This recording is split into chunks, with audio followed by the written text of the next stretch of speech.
If you are on the fence about going to school in Canada in 2024 and beyond, well, the fence just got taller. International students have now been capped at a number that is significantly lower than the number of existing study permits in Canada. Breaking IRCC news. Will no longer be eligible for a postgraduate work permit. Hold on.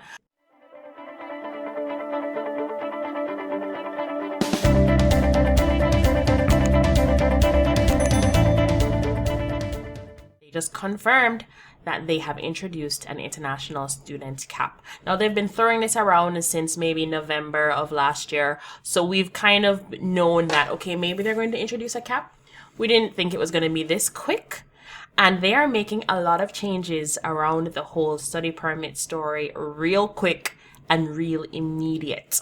Now, first, we know that they doubled the cost of living requirements for students to come and study in Canada. Now they have capped the number of international students between 2024 and 2025, and they will reassess this number in 2025. Now, the cap is expected to result in about 360,000 approved study permits. Still quite a bit, but if you spread that out over all of the designated learning institutions across Canada, it could be a lot less. Right now, it is estimated that there are about 900,000 study permits active in Canada right now. Okay? And that number was since the end of 2023, approximately. That's a lot. So now they're saying that they're going to cap this number of the amounts that they're going to issue out in 2023 to 360,000. And they said that they're even going to have a more significant decrease in provinces where international student population has seen the most unsustainable growth. Ontario, Toronto, go figure. They're not going to say that, but hint, hint. Now, as of today, January 20, these people don't play. As of today, January 22nd, every study permit application submitted to IRCC will also require an attestation letter from the province or territory. I think this is something that Quebec was doing already. So now all the other provinces need to do that. Province or territories are expected to establish a process for issuing these letters no later than March 31st. All right. They don't play. They're not playing. They're not playing around. They're serious about the cap. Yes, I have a red graduation cap because this is what I wore to my Canadian citizenship ceremony. Not because I graduated from a school that wears red. I bought this cap for my Canadian citizenship ceremony because it felt like a degree. Yeah. All right, guys. What does this mean? It means that if you're on the fence just got taller. So climbing over that fence is going to require a little bit more if you actually decide to pull the trigger on going to school in Canada. Is going to school in Canada your immigration route? Then potentially consider other options. They just doubled the proof of funds. We know this. And now there's a cap. So we know that it's not going to be so free for all, so to speak. And you're going to have less options. I'm sure they're going to be scrutinizing applications even more than they were before and rejecting you for things that seem like foolishness. So yes, will no longer be eligible for a postgraduate work permit. Hold on. Changes to the eligibility criteria for postgraduate work permits. This is getting serious, guys. They're reining this stuff in real quick. So, starting September 2024, international students starting a study program that is part of a curriculum licensing arrangement will no longer be eligible for a postgraduate work permit. I don't know what that means. IRCC explained that under curriculum licensing arrangements, students physically attended a private college that has been licensed to teach curriculum of an associated public college. Although these programs have attracted international students in recent years, they have less oversight than public colleges and therefore are a loophole for eligibility for postgraduate work permits. So no more of this private college thing. So be careful if you're signing up for a private college. IRCC has also announced that international students who have graduated from a master's program and other graduate short programs short graduate level programs will be able to apply for a 3-year work permit. Okay. For other short graduate work permit gets a 3-year. What? So they're obviously going to prioritize higher education, higher skilled people. They're not trying to make this a free-for-all country. They're trying to make this a country of highly skilled people who are contributing to the labor force. Okay? Under the criteria, the length of the postgraduate work permit is based on the length of the individual study program. Okay. So that remains. Don't get it twisted.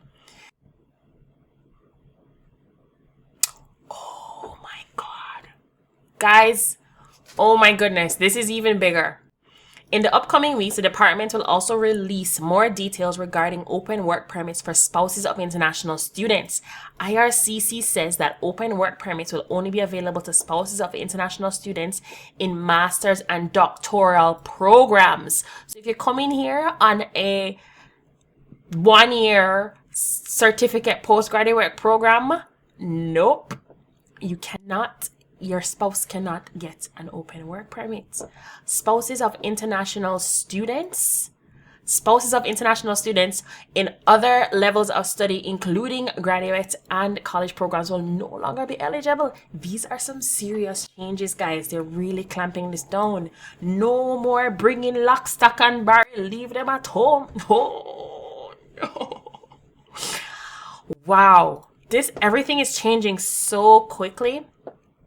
The changes to system integrity. The measure was widely anticipated as this new immigration minister. Let me tell you, when I heard that there was an immigration minister coming in that was from Quebec, I had my doubts and I had my questions and I had my uncertainties about what that could mean for the immigration system. Quebec is like another country. They treat it like it's another country and they protect it as if it is another country and it's separate from the rest of Canada. Every immigration provision is kind of like, you can do this and this and that except for Quebec, and this and that except for Quebec, and this and that except for Quebec. And here we have a Quebecian. Is that the word? Quebecian? Alexa, what do you call a person from Quebec? Quebec's synonyms are Quebecer and Quebecer. A Quebecer as our immigration minister, no doubt. Boom, stamp, rejected. Okay, all right, guys. So ahead of September 2024 semester, we're preparing to take necessary measures, including limiting visas to ensure that designated learning institutions provide adequate and sufficient student support. Is this fair or unfair? I think it's a fair measure. I think it is very drastic and immediate because these are things that should have been under control over time. And I know that, everybody kind of gets a free pass with COVID because COVID was a distraction. Like, we had to focus on that. So whatever was happening during that time, and of course they did shut down some of the temporary foreign worker programs and express entry from outside of Canada during COVID. But the international student proof of funds thing and how this number of international students got away to begin with is something that they should have been keeping on top of over time.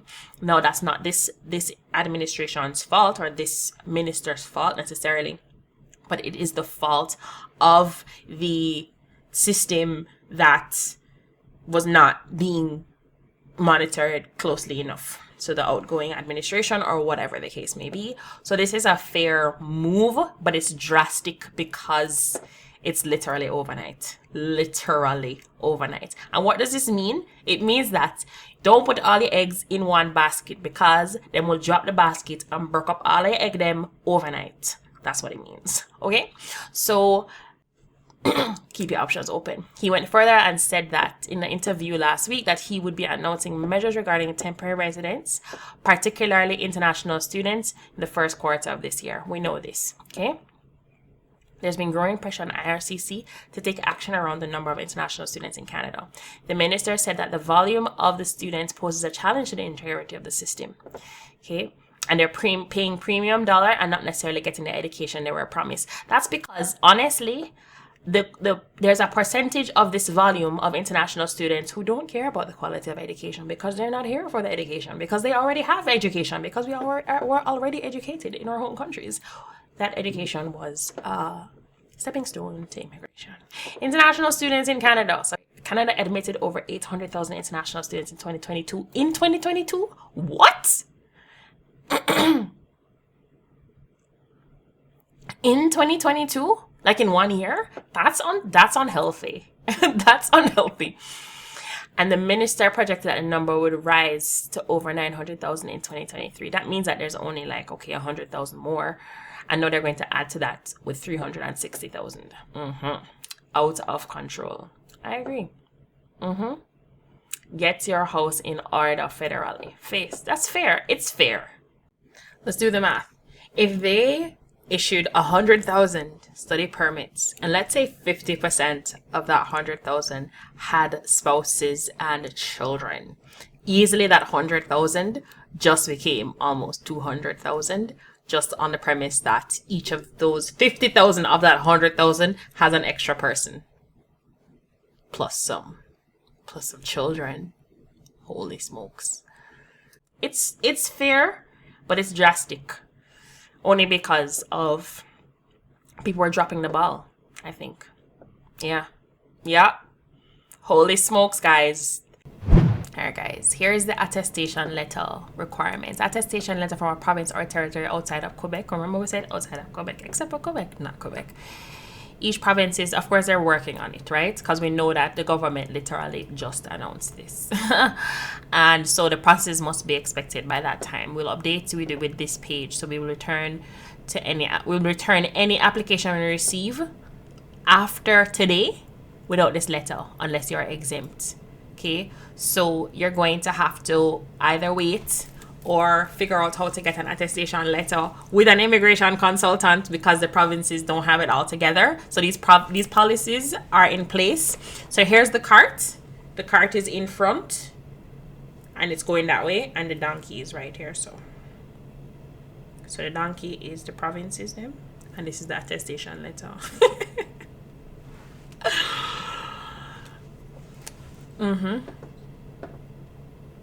All right. And this is who doesn't need an attestation letter. And basically it just says that, okay, we approve you to come to our province and study in Canada, basically. Things are getting real. So what does this mean for you? One, you need to be, if you're serious about going to school in Canada, you need to get your things together and get it done now.